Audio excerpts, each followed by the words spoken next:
അള്ളാഹു റബ്ബുൽ ഇസ്സത്ത് ഈ ഹദീസ് കൊണ്ട് നമ്മുടെ മനസ്സിന് വലിയ മാറ്റം അള്ളാഹു സമ്മാനിക്കുമാറാകട്ടെ. അൽഹംദുലില്ലാ, ഇബ്നു ഉമർ റളിയല്ലാഹു തആല അൻഹു റിപ്പോർട്ട് ചെയ്യുന്ന ഹദീസാണ്. നമ്മൾ ഒരുമിച്ച് ജീവിക്കുമ്പോൾ മുസ്ലിങ്ങൾക്കിടയിലുള്ള ചില സംഭവിക്കാൻ സാധ്യതയുള്ള ചില വിഷയങ്ങളെ, അതിൻ്റെ ഭവിഷ്യത്തുകളെ ഓർമ്മപ്പെടുത്തുന്ന ഒരു ഹദീസാണ്. നബി സല്ലല്ലാഹു അലൈഹി വസല്ലമ തങ്ങൾ പറഞ്ഞു, ലാ തുഉദുൽ മുസ്ലിമീന ലാ തുഉദുൽ മുസ്ലിമീന വലാ തുഗയ്യിറൂഹും ലാ തുഉദുൽ മുസ്ലിമീന വലാ തുഗയ്യിറൂഹും വലാ തത്ലുബു അസറാത്തിഹിം വലാ തത്ലുബു അസറാത്തിഹിം. ഇന്ന് മുസ്ലിങ്ങളിൽ ഏറെ കണ്ടുവരുന്ന ഒരു ദുസ്വഭാവത്തെ സംബന്ധിച്ച് നിങ്ങൾ അത് ഒഴിവാക്കണം എന്ന ഒരു വലിയ ഭീഷണിയും മുന്നറിയിപ്പുമാണ് നബി സല്ലല്ലാഹു അലൈഹി വസല്ലമ തങ്ങൾ ഈ ഹദീസിലൂടെ പറയുന്നതെന്ന് ഇബ്നു ഉമർ റളിയല്ലാഹു അൻഹു പറയുന്നു. നബി തങ്ങൾ പറയുന്നു, ലാ തുഉദുൽ മുസ്ലിമീന, നിങ്ങൾ മുസ്ലിങ്ങളെ ഉപദ്രവിക്കരുത്. ഒന്നാമത്തെ വാക്കതാണ്, ലാ തുഉദുൽ മുസ്ലിമീന, നിങ്ങൾ മുസ്ലിങ്ങളെ ഉപദ്രവിക്കരുത്.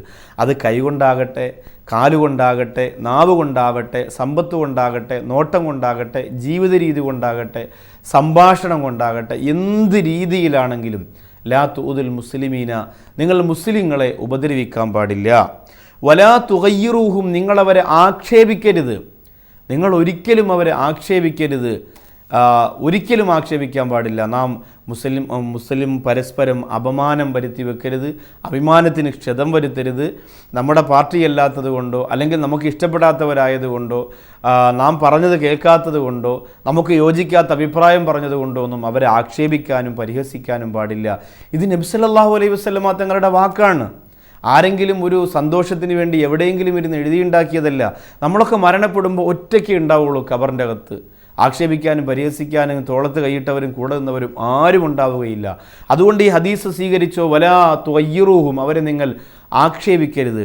ഇനി മൂന്നാമത് നബി തങ്ങൾ പറഞ്ഞ വാക്കോ, വലാ തത്ലുബു അസറാത്തിഹിം, അവരുടെ പിഴവുകൾ നിങ്ങൾ ചികഞ്ഞന്വേഷിക്കരുത്.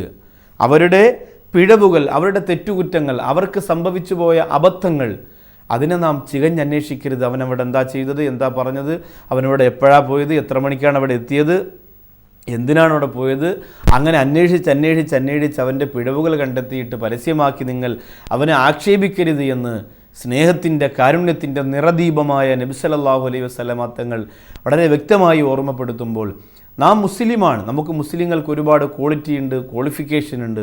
ഇതൊന്നും പരിഗണിക്കാതെ നമുക്ക് തോന്നിയതുപോലെ ജീവിക്കുന്ന ഒരു ജീവിത രീതി അള്ളാഹു റബ്ബുൽ ഇസ്സത്ത് നമ്മെ കാത്തിരക്ഷിക്കട്ടെ. ഒരിക്കൽ കൂടി ആ ഹദീസിൻ്റെ ഗൗരവം നിങ്ങളെ ഞാൻ ഓർമ്മപ്പെടുത്തുകയാണ്. നബി സല്ലല്ലാഹു അലൈഹി വസല്ലമ തങ്ങൾ പറയുന്നു, ലാ തുഉദുൽ മുസ്ലിമീന, നിങ്ങൾ മുസ്ലിങ്ങളെ ഉപദ്രവിക്കരുത്.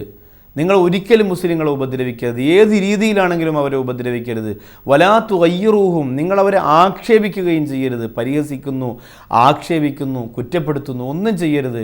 വലാ തത്ലുബു അസറാത്തിഹിം, അവരുടെ പിഴവുകൾ അന്വേഷിച്ച് ചികഞ്ഞ് നിങ്ങൾ നടക്കരുത്. ഈ സ്വഭാവ ഗുണങ്ങളൊന്നും നമുക്ക് ചേർന്നതല്ല.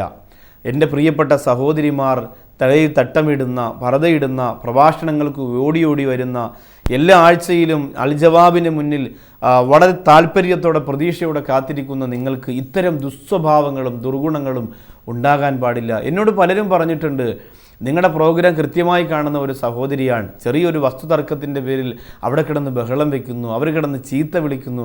എന്താണ് ഉസ്താദെ ഇങ്ങനെയായി പോകുന്ന നമ്മുടെ സഹോദരിമാർ? നിങ്ങളുടെ പ്രോഗ്രാം കൃത്യമായി കാണുന്ന ഒരു പെണ്ണാണ്, അങ്ങാടിയിലൂടെ മോശമായ രീതിയിൽ വസ്ത്രം ധരിച്ചുകൊണ്ട് നടന്നു പോകുന്നു. എന്തുകൊണ്ട് നിങ്ങളിതൊന്നും ഒന്ന് പറഞ്ഞു കൊടുക്കുന്നില്ല? നിരന്തരം ഞാൻ പറഞ്ഞു കൊടുക്കുന്നുണ്ട്, നമ്മൾ പറയുന്നുണ്ട്. പക്ഷേ കൽബിലേക്ക് ഇറങ്ങി ഹിദായത്ത് കിട്ടണമെങ്കിൽ അള്ളാഹു തന്നെ വിചാരിക്കണം. നിങ്ങൾ എപ്പോഴും ഓർക്കേണ്ടത്, മരിക്കുമ്പോൾ 3 തുണ്ട് വെള്ളത്തുണിയിൽ പൊതിഞ്ഞ് ഒറ്റയ്ക്ക് നമ്മെക്കൊണ്ട് കിടത്തേണ്ടതാണ്. അപ്പോൾ ഈ കേൾക്കുന്ന ഹദീസുകൾ കൊണ്ട് നമുക്ക് മാറ്റമുണ്ടായാൽ വലിയ ശ്രേഷ്ഠതയാണ് ഖബർ ജീവിതത്തിൽ കിട്ടുക. ആ ഇരുട്ടറയിൽ ആരും കൂടെ ഉണ്ടാവുകയില്ല. ഓർക്കുക, ഒരിക്കൽ കൂടി ഹദീസിൻ്റെ ഗൗരവം പറഞ്ഞിട്ട് ഈ ആഴ്ചയിലെ ചോദ്യങ്ങളിലേക്ക് വരാം. അള്ളാൻ്റെ റസൂൽ പറയുന്നു, ലാ തുഉദുൽ മുസ്ലിമീന, മുസ്ലിങ്ങളെ നിങ്ങൾ ഉപദ്രവിക്കരുത്. വലാ തുഗയ്യിറൂഹും, അവരെ നിങ്ങൾ ആക്ഷേപിക്കരുത്, കുറ്റപ്പെടുത്തരുത്, പരിഹസിക്കരുത്. എന്നിട്ട് നബി തങ്ങൾ പറയുന്നു, വലാ തത്ലുബു അസറാത്തിഹിം, അവരുടെ പിഴവുകൾ ചികഞ്ഞന്വേഷിച്ചുകൊണ്ട് നിങ്ങൾ പുറകെ നടക്കരുത്. അള്ളാഹു റബ്ബുൽ ഇസ്സത്ത് നമ്മെ കാത്തിരക്ഷിക്കുമാറാകട്ടെ. അൽഹംദുലില്ലാ, ലോകത്തെ മാറ്റിമറിച്ച പ്രവാചകൻ്റെ മധുരമുള്ള വാക്കുകൾ, കാട്ടറബികളുടെ മനസ്സിൽ അവരുടെ കാഠിന്യത മാറ്റി കാരുണ്യത്തിൻ്റെ പേമാരി പെയ്യിപ്പിച്ച ആരംഭ റസൂലിൻ്റെ മധുരമുള്ള മനോഹരമായ വചനങ്ങൾ. ആ വചനങ്ങളിൽ നിന്നും 36 ഹദീസുകൾ, 36 സംഭവങ്ങളെക്കുറിച്ച് റസൂലുള്ള പറഞ്ഞ 36 പശ്ചാത്തലങ്ങളെ സംബന്ധിച്ച് അള്ളാഹുവിൻ്റെ റസൂൽ വിശദീകരിച്ച സംഭവങ്ങളെ നാം കഴിഞ്ഞ ആഴ്ചയിൽ പഠിച്ചു. ഇപ്പോൾ കഴിഞ്ഞ ആഴ്ചയിൽ നാം പഠിച്ച പ്രധാനപ്പെട്ട ഭാഗം ദേഷ്യത്തെ സംബന്ധിച്ചാണ്. കോപം, ദേഷ്യം, അള്ളാഹു താല കാത്തിരക്ഷിക്കട്ടെ. പക്ഷേ ഇവിടെ ഇന്ന് പറയുന്ന 37-ാമത്തെ ഹദീസ്, നബി സല്ലല്ലാഹു അലൈഹി വസല്ലമ തങ്ങൾ പറയുന്നു, അഫ്ളലുൽ അഅ്മാലി, അമലുകളിൽ വെച്ച് അള്ളാഹുവിന് ഏറ്റവും ശ്രേഷ്ഠമായ അമൽ എന്ന് പറഞ്ഞാൽ പ്രവർത്തികളിൽ വെച്ച് ഏറ്റവും ശ്രേഷ്ഠമായത്, അഫ്ളലുൽ അഅ്മാൽ, പ്രവർത്തനങ്ങളിൽ വെച്ച് ഏറ്റവും ശ്രേഷ്ഠമായത് അൽ ഹുബ്ബു ഫില്ലാ വൽ ബുഗ്ളു ഫില്ലാ, അള്ളാഹുവിന് വേണ്ടി സ്നേഹിക്കലും അള്ളാഹുവിന് വേണ്ടി ദേഷ്യപ്പെടലുമാണ്. ഇപ്പോൾ ദേഷ്യം നമുക്ക് അനുവദനീയമാക്കുകയാണ് ഈ ആഴ്ചയിൽ. അത് എങ്ങനെയെന്ന് പറയാൻ പോകുന്നത്. ഇപ്പോൾ കഴിഞ്ഞ ആഴ്ചയിൽ നാം ആ ദേഷ്യത്തെക്കുറിച്ച് കേട്ടപ്പോൾ തന്നെ പലർക്കും മനസ്സിൽ സംശയം വന്നിട്ടുണ്ടാവും. അപ്പോൾ നല്ല നല്ല കാര്യത്തിനൊക്കെ ചില വിഷയത്തിലൊക്കെ നമ്മൾ ദേഷ്യപ്പെട്ടല്ലേ പറ്റുള്ളൂ ഉസ്താദെ എന്ന് ചിലപ്പോൾ അതിൻ്റെ ചോദ്യത്തിന് മറുപടിയാണ് ഇന്നത്തെ ഹദീസ്. അഫ്ളലുൽ അഅ്മാലി, അമലുകളിൽ ഏറ്റവും ശ്രേഷ്ഠമായത് അൽ ഹുബ്ബു ഫില്ലാ വൽ ബുഗ്ളു ഫില്ലാ, അള്ളാഹുവിന് വേണ്ടി സ്നേഹിക്കലും അള്ളാഹുവിന് വേണ്ടി ദേഷ്യപ്പെടലുമാണ്. ഇത് നബി സല്ലല്ലാഹു അലൈഹി വസല്ലമ തങ്ങൾ പറയുന്നു. കാരണം അള്ളാഹുവിന് വേണ്ടി സ്നേഹിക്കുക എന്ന് പറഞ്ഞാൽ നിസ്കരിക്കാൻ വേണ്ടി ഒരുമിച്ച് പോകുന്നു, ദീനീ പ്രവർത്തനങ്ങൾ നടത്തുന്നു. ഇപ്പോൾ ഈ ജയ്ഹിന്ദിലെ അൽ ജവാബ് എന്ന പ്രോഗ്രാം, ഈ പ്രോഗ്രാമിനെ സംബന്ധിച്ചിടത്തോളം അൽഹംദുലില്ലാ അള്ളാഹുവിന് വേണ്ടി, അള്ളാഹുവിൻ്റെ പൊരുത്തത്തിന് വേണ്ടി എത്ര തിരക്കുണ്ടെങ്കിലും അത് മാറ്റിവെച്ച് ഞാനും ഹബീബ് എന്ന് പറയുന്ന പ്രിയ ഇതിൻ്റെ പ്രവർത്തകനും അതുപോലെ മറ്റ് ഇതിൻ്റെ പിന്നിൽ പ്രവർത്തിക്കുന്ന സഹോദരങ്ങളുമൊക്കെ ഒരു വലിയ പ്രതിഫലം അള്ളാഹുവിൻ്റെ ഭാഗത്ത് നിന്ന് ആഗ്രഹിക്കുന്നത് കൊണ്ടാണ് ത്യാഗങ്ങൾ സഹിച്ചുകൊണ്ട് ഇതിനെ മുന്നോട്ട് കൊണ്ടുപോയിക്കൊണ്ടിരിക്കുന്നത്. അപ്പോൾ ഇത് അള്ളാഹുവിന് വേണ്ടിയുള്ള ഒരു ഒരുമിക്കലാണ്, അള്ളാഹുവിന് വേണ്ടിയുള്ള സ്നേഹമാണ്. ഇപ്പോൾ വീട് വെച്ച് കൊടുക്കുക, സാധുക്കളായ പെൺകുട്ടികളെ കല്യാണം കഴിച്ച് വിടുക, ക്യാൻസർ രോഗികളെ സഹായിക്കുക, അതിന് സമ്പത്തുള്ളവരും ഇല്ലാത്തവരും സമയമുള്ളവരും ഇല്ലാത്തവരും ഒക്കെ ഒരുമിച്ച് നിൽക്കുന്നതിനാണ് അൽ ഹുബ്ബു ഫില്ലാ, അള്ളാഹുവിന് വേണ്ടിയിട്ട് പരസ്പരം സ്നേഹിക്കുക. നീ എൻ്റെ കൂട്ടുകാരനാണ്, നിന്നെ ഞാൻ സ്നേഹിക്കുന്നത് അള്ളാഹുവിന് വേണ്ടിയിട്ടാണ്, പണത്തിന് വേണ്ടിയോ സ്ഥാനത്തിന് വേണ്ടിയോ അധികാരത്തിന് വേണ്ടിയോ ഒന്നുമല്ല. അതുപോലെ അൽ ബുഗ്ളു ഫില്ലാ, അള്ളാഹുവിന് വേണ്ടി ദേഷ്യപ്പെടുക. ഇപ്പോൾ വീട്ടിൽ നാം ചെന്നപ്പോൾ മഗ്‌രിബ് നിസ്കാരത്തിൻ്റെ സമയമാണ്, പക്ഷേ വീട്ടിൽ ഭാര്യയും മക്കളും ഒക്കെ സീരിയൽ കണ്ടുകൊണ്ടിരിക്കുന്നു, അല്ലെങ്കിൽ മോശമായ രീതിയിൽ അവർ പുറത്തുനിന്ന് സംസാരിച്ചു കൊണ്ടിരിക്കുന്നു. അവരോട് ദേഷ്യപ്പെടാം. കാരണം അള്ളാഹു ഏറ്റവും അധികം ഇഷ്ടപ്പെടുന്ന ഈ സമയം അനാവശ്യമായി നിങ്ങൾ ചിലവഴിക്കുന്നതിൽ ഒരിക്കലും എനിക്ക് പൊരുത്തപ്പെടാൻ പറ്റില്ല എന്നുള്ള ഒരു രോഷം, ഈമാനിൻ്റെ രോഷം അവിടെ പ്രകടമാക്കാം. ഖുർആനിനെ ചവിട്ടിക്കളിക്കുന്ന മക്കൾ, അവരോട് ദേഷ്യപ്പെടാം. അത് അള്ളാഹുവിൻ്റെ ഖുർആനാണ്, അത് ചവിട്ടുമ്പോൾ ദേഷ്യപ്പെടുന്നതിൻ്റെ ഗൗരവം അത്രയും വലിയ വിഷയമാണ് നിങ്ങൾ ചെയ്യുന്നത്. അതുകൊണ്ടാണ് കള്ളുകുടിയനായ കൂട്ടുകാരൻ നിരന്തരം അവനോട് പറഞ്ഞു, അവൻ കേട്ടില്ല, പെട്ടെന്ന് അവനോട് രോഷാകുലനായി സംസാരിക്കേണ്ടി വന്നു.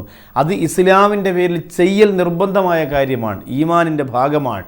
വ്യഭിചരിക്കുന്ന പെണ്ണ്, വ്യഭിചരിക്കുന്ന ഒരു നാട്ടിലെ സഹോദരി നിരന്തരം അവളോട് അതിൽ നിന്ന് മാറാൻ പറഞ്ഞു, കേട്ടില്ല, ലാസ്റ്റ് സ്നേഹം മറന്നിട്ട് ദേഷ്യത്തോടു കൂടി സംസാരിച്ചു.